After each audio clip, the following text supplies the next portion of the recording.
Advocate Rahul Mishra और आज के वीडियो में आप सभी का स्वागत है। आज की वीडियो में हम लोग ये समझने की कोशिश करेंगे कि कोई अभियुक्त हाई कोर्ट में कब कब आ सकता है 376 का मुकदमा खत्म कराने के लिए, या कोई अन्य झूठा मुकदमा उसके ऊपर पंजीकृत हो गया तो उसके पास क्या रेमेडीज अवेलेबल हैं जिनका इस्तेमाल करके वो हाई कोर्ट उस मुकदमे को ख़त्म कराने के लिए आ सकता है। डिटेल में बात करते हैं, लेकिन उससे पहले मेरी आपसे रिक्वेस्ट है कि अगर आप लोग चैनल पर नए हैं या पहली बार आ रहे हैं या अभी तक आप लोगों ने इसे सब्सक्राइब नहीं किया तो प्लीज़ सब्सक्राइब करिएगा। साथ ही साथ एक हम्बल रिक्वेस्ट और है, अगर फेसबुक इंस्टाग्राम ट्विटर पर आप मुझसे नहीं जुड़े हैं तो वहाँ जुड़िएगा। लिंक आपको मेरी सारी पर्सनल डिटेल्स का डिस्क्रिप्शन में मिल जाने वाला है। चलिए हम लोग अपना वीडियो स्टार्ट करते हैं। देखिए, रेप का मैटर बहुत हीनियस नेचर का होता है, बहुत गंभीर प्रकृति का अपराध है। हालांकि जो मेरे हिसाब से जितने केसेस हमारे पास महीने में लोग बातचीत करते हैं या आते हैं, उनमें मुझे लगभग अगर 10 में बात कर रहा हूँ तो 10 के 10 मुकदमे ऐसे होते हैं जिनमें सहमति से संबंध बने होते हैं, लेकिन उसको बाद में परिवार द्वारा प्रेशर डालने पर या पकड़े जाने पर या पैसे के लेन देन को लेकर या किसी अन्य विवाद को लेकर फर्जी तरीके से 376 यानी धारा 64 का मुकदमा पंजीकृत करा दिया जाता है। ये सारी चीज़ें होती हैं, ठीक है। और दूसरी चीज़ ये है कि सबसे महत्वपूर्ण चीज़ क्या है इन मुकदमों के बढ़ने के पीछे, रीज़न क्या है कि हमारे देश में जेंडर न्यूट्रल कानून नहीं है। हमारे देश में जेंडर स्पेसिफिक लॉज हैं। सच कहूँ तो पुरुषों के लिए, मर्दों के लिए हमारे देश में किसी प्रकार का कानून नहीं है। हमारा कानून उन्हें शुरू से ही गलत मान के चलता है। वो चाहे 498 के मामले ले लीजिए, चाहे आप 376 का मैटर ले लीजिए, चाहे आप अब नया सेक्शन आ गया सेक्शन 69 बीएनएस का, या डोमेस्टिक वायलेंस का, या मेंटेनेंस के लॉस देख लीजिए। कुछ प्रोविजंस हैं जिसमें मर्द ले सकता है लेकिन शीशा लेदर है एकदम। तो इस तरीके से ये सारी चीज़ें हैं जिसकी वजह से समस्याएं आ रही। अब अपने वीडियो के मूलभूत मुद्दे पर ही हम आते हैं। जो सबसे महत्वपूर्ण मुद्दा है कि अगर आपके ऊपर किसी भी सेक्शन में झूठा मुकदमा पंजीकृत हो गया है और आप कहते हो कि वो मुकदमा झूठा है और आपके पास क्या उपचार है कि आप उस मुकदमे को शीघ्र खत्म कर सको, तो सबसे पहला जो विकल्प होगा आपके पास वो एफआईआर क्वैशिंग का होगा। और एफआईआर क्वैशिंग कहाँ होगी? एफआईआर क्वैशिंग ऑनरेबल हाई कोर्ट में होगी। अब ऑनरेबल हाई कोर्ट की डिवीज़न बेंच में आप जाते हो, अपनी पिटीशन दाखिल करते हो।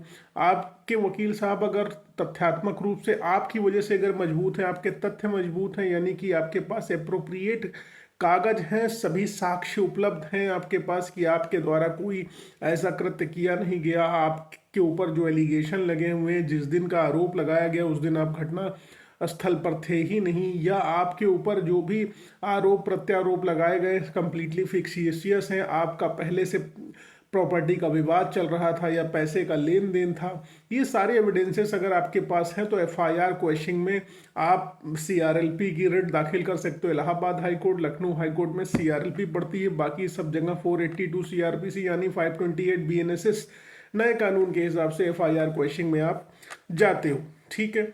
तो एफआईआर क्वैशिंग पहला विकल्प है कि अगर आपके पास संपूर्ण साक्ष्य हैं कि आपके द्वारा उक्त घटनाक्रम कारित नहीं किया गया, आपके पास सारी एविडेंसेस हैं, तो नीचे ट्रायल कोर्ट में ट्रायल फेस नहीं करना है आपको तुरंत हाई कोर्ट अप्रोच करना है और ऑनरेबल हाई कोर्ट में एफआईआर क्वैशिंग की रिट दाखिल करनी है। अब बहुत सारे सिचुएशन ऐसी आती है कि जब आपने एफआईआर क्वैशिंग की रिट दाखिल कर दी तो पुलिस की विवेचना पर कभी भी माननीय न्यायालय द्वारा रोक नहीं लगाई जाती है। पुलिस को कहा जाता है कि तुम विवेचना एज इट इज करते रहो till next date of listing. आपको स्टे प्राप्त रहता है कि पुलिस आपकी अरेस्टिंग नहीं करेगी अगली तारीख तक, जब तक कि मुकदमा जो है माननीय न्यायालय के समक्ष सुना नहीं जाता। क्योंकि कोर्ट्स में हैवी वर्कलोड होता है, इसलिए मुकदमा ज़्यादातर कोर्ट्स में सिचुएशंस में आपका टेकअप नहीं हो पाता है। जब टेकअप नहीं हो पाता है तो आपके वकील साहब उसमें स्टे एक्सपायरी की एप्लीकेशन लगाते हैं और स्टे आपका एक्सटेंड हो जाता है। और पुलिस से मान लीजिए कभी कभी कोर्ट कहती है कि एसपी साहब आके इस मामले में काउंटर फाइल करें, या एसएचओ को इन पर्सन बुला लेती है। तो ये लोग इन सब प्रक्रियाओं से बचने के लिए एज अर्ली एज पॉसिबल आपके खिलाफ कर्जरी मैनर में इन्वेस्टिगेशन करके ऊपरी ऊपरी तरीके से इन्वेस्टिगेशन, फर्जी फेक बेक फिक्सीसियस इन्वेस्टिगेशन करके आपके विरुद्ध चार्जशीट लगा देते। अब चार्जशीट लगा दी तो कोर्ट में अब आपका मुकदमा जो रिट पिटीशन पड़ी हुई एफआईआर क्वेश्चन की वो इन्फेक्चुअस हो जाएगी। हालांकि अरेस्टिंग आपकी नहीं होगी, अब चार्जशीट दाखिल हो गई, माननीय न्यायालय के समक्ष आपकी चार्जशीट चली गई है। जब कोर्ट आपको कॉग्निजेंस लेगी, संज्ञान लेगी, तब कुछ होगा उसमें। अब तो पहला स्टेप आपका क्या हो गया, एफआईआर क्वेश्चन। पुलिस की बदतमीजियों की वजह से आपकी एफआईआर ज़्यादातर मैटर्स में क्वेश्चन नहीं हो पाती है, वो सिर्फ स्टे तक ही सीमित रह जाती है। अब एफआईआर क्वेश्चन कैसे होगी? अब दूसरा विकल्प क्या आपके पास? दूसरा विकल्प आपके पास क्या है कि अगर हल्के सेक्शंस लगे हुए हैं, मान लीजिए सिर्फ 376 ही नहीं, कोई हल्के सेक्शंस लगे हुए, तो आपको उस कंडीशन में क्या करना चाहिए? नहीं छोड़ो, भी बताता हूँ। सबसे पहले आप एफआईआर क्वेश्चन में चले गए, दूसरा आप चार्जशीट क्वेश्चन में चले गए, चार्जशीट क्वेश्चन में चले गए, ठीक। अब आप ऑनरेबल हाई कोर्ट आते हो चार्जशीट क्वेश्चन के लिए, आपके खिलाफ चार्जशीट आ गई, मजिस्ट्रेट साहब ने कॉग्निजेंस ले लिया, आपको सम्मन कर दिया, तो आपको क्या क्या कागज चाहिए होंगे? आप समनिंग ऑर्डर निकाल लीजिए और कॉग्निजेंस निकाल लीजिए, एफआईआर की सर्टिफाइड और चार्जशीट की सर्टिफाइड लेके आप चले आइए पुलिस स्टेशन से, सीधे निकल के आप चले आइए कहाँ पर? आप चले आइए ऑनरेबल हाई कोर्ट चले आइए। 482 यानी कि 528 बीएनएसएस में आपको आना है, हाई कोर्ट आना है चार्जशीट को क्वेश कराने के लिए कि इलीगल समनिंग हुई है। सब कुछ तथ्य स्पष्ट थे, कोई हमारे खिलाफ सबूत नहीं थे, लेकिन मजिस्ट्रेट साहब ने हमें समन कर लिया और हमारे खिलाफ जो है समनिंग ऑर्डर जारी कर दिए।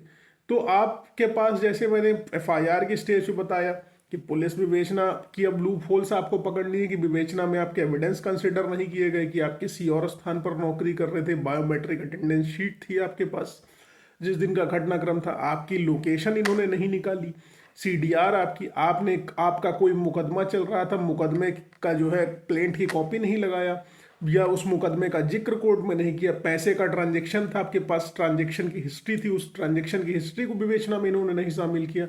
तो इस तरीके की रेगुलरिटीज अगर आपकी विवेचना में है तो आप जो है चार्जशीट क्वेश्चन में आ सकते हो, और आपको अगर आप माननीय न्यायाधीश महोदय अगर कन्विंस होते हैं तो आपको जो है इस मैटर में रिलीफ मिल जाएगी, ठीक है। अब मान लीजिए चार्जशीट की स्टेज पे चार्जशीट नहीं क्वेश हुई, तो आपके पास अगर पैसा है तो आप भाई दिल्ली आ सकते हो हमारे पास, या किसी अन्य व्यक्ति के पास दिल्ली जा सकते हो, आप सुप्रीम कोर्ट का दरवाजा खटखटा सकते हो, माननीय उच्चतम न्यायालय में। क्योंकि देखो बहुत सारे जो लैंडमार्क जजमेंट्स हुए जिनका आज हम लोग हवाला देके आप लोगों की प्रोटेक्शन करते हैं कि इन जजमेंट्स के माध्यम से ही, जैसे दीपक गुलाटी का जजमेंट ले लो या डॉक्टर ध्रुवन राम का जजमेंट ले लो या कोई भी जजमेंट ले लो, या ये स्टेट ऑफ कर्नाटका वर्सेस उदय का जजमेंट ले लो, तो कोर्ट क्या, अगर इन लोगों का मान लीजिए हाई कोर्ट से इनको रिलीफ नहीं मिली, ये लोग सुप्रीम कोर्ट नहीं गए होते, तो क्या वो जजमेंट लैंडमार्क होते? उनका इस्तेमाल करके लोग प्रोटेक्शन पाते। तो आप लोग ये पैसे का ना सोच के, आप अपना भविष्य सोच के सुप्रीम कोर्ट बिल्कुल आपको जाना चाहिए अगर आपके पास रेमेडी अवेलेबल है। अब मान लीजिए सुप्रीम कोर्ट जाने का पैसा नहीं है भैया, ठीक है, तो चार्जशीट क्वेश्चन में आए, क्वेश्चन नहीं करी, कोर्ट ने खारिज कर दिया है, कोई रीजन हुआ, तो आपके पास अभी रेमेडी क्या है? आप डिस्चार्ज फाइल करो, ठीक, डिस्चार्ज फाइल करो, नीचे की कोर्ट में डिस्चार्ज फाइल होगा, डिस्चार्ज में वही सारी बातें रखो।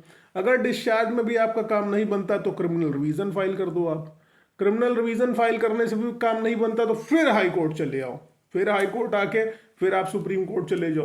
तो बहुत सारे विकल्प हैं कि आप अभियुक्त कई बार, मतलब अगर हम देखें तो एक बार एफआईआर क्वेश्चन में आप हाई कोर्ट आ सकते हो, दूसरी बार चार्जशीट क्वेश्चन में आ सकते हो, तीसरी चीज डिस्चार्ज डाल के आ सकते हो, ठीक है, चौथी चीज क्रिमिनल रिवीजन दाखिल करके आ सकते हो। तो आपके पास रेमेडीज बहुत सारी हैं कि आप हाई कोर्ट बार बार आ सकते हो अपनी प्रोटेक्शन कराने के लिए।